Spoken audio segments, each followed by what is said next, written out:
बहुत सुंदर पंक्तियाँ हैं कि अच्छा ज्ञान कहीं से भी मिले ग्रहण कर लेना चाहिए।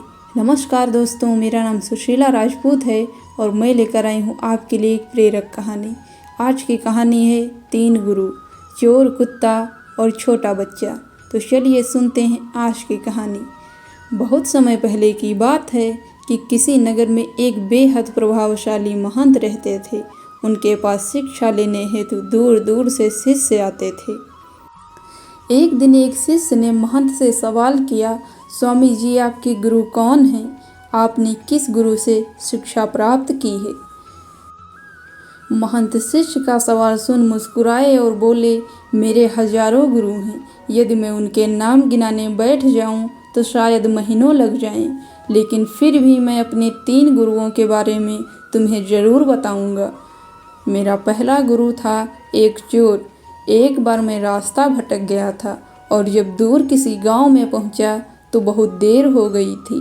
सब दुकानें और घर बंद हो चुके थे, लेकिन आखिरकार मुझे एक आदमी मिला जो एक दीवार में सेंध लगाने की कोशिश कर रहा था। मैंने उससे पूछा कि मैं कहाँ ठहर सकता हूँ, तो वह बोला कि आधी रात गए इस समय आपको कहीं कोई भी आसरा मिलना बहुत मुश्किल होगा, लेकिन आप चाहें तो मेरे साथ आज की रात ठहर सकते हो। मैं एक चोर हूँ और अगर एक चोर के साथ रहने में आपको कोई परेशानी नहीं होगी तो आप मेरे साथ रह सकते हैं। वह इतना प्यारा आदमी जो कि मैं उसके साथ एक रात की जगह 1 महीने तक रह गया।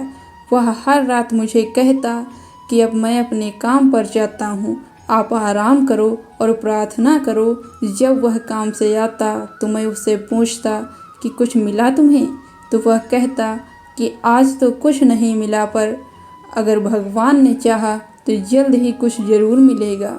वह कभी निराश और उदास नहीं होता था और हमेशा मस्त रहता था। कुछ दिन बाद उसको धन्यवाद करके वापस अपने घर आ गया। जब मुझे ध्यान करते हुए सालों साल बीत गए और कुछ भी हासिल नहीं हो रहा था, तो कई बार ऐसे क्षण आते थे कि मैं बिल्कुल हताश और निराश होकर साधना छोड़ लेने की ठान लेता था। और तब अचानक मुझे उस चोर की याद आती जो रोज़ कहता था कि भगवान ने चाहा तो जल्द ही कुछ ज़रूर मिलेगा। और इस तरह मैं हमेशा अपने ध्यान लगाता और साधना में लीन रहता। मेरा दूसरा गुरु एक कुत्ता था। एक बार बहुत गर्मी वाले दिन मैं कहीं जा रहा था और बहुत प्यासा था और पानी के तलाश में घूम रहा था कि सामने एक कुत्ता दौड़ता हुआ आया।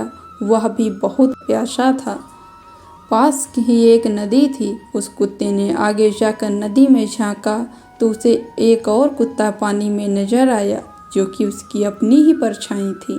कुत्ता उसे देख बहुत डर गया तो परछाई को देख भौंकता और पीछे हट जाता, लेकिन बहुत प्यास लगने के कारण वह वापस पानी के पास लौट आता। अंततः अपने डर के बावजूद वह नदी में कूद पड़ा और उसके कूदते ही वह परछाई भी गायब हो गई। उस कुत्ते के साहस को देख मुझे एक बहुत बड़ी सीख मिल गई। अपने डर के बावजूद व्यक्ति को छलांग लगा लेनी होती है। सफलता उसे ही मिलती है जो व्यक्ति डर का साहस से मुकाबला करता है।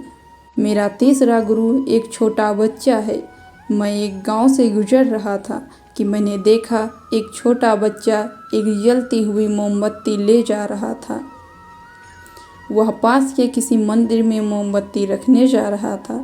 मजाक ही में मैंने उससे पूछा कि यह मोमबत्ती तुमने जलाई है? वह बोला, जी मैंने ही जलाई है। तो मैंने उससे कहा कि एक क्षण था जब यह मोमबत्ती बुझी हुई थी और फिर एक क्षण आया जब यह मोमबत्ती जल गई। क्या तुम मुझे वह स्रोत दिखा सकते हो जहाँ से यह ज्योति आई?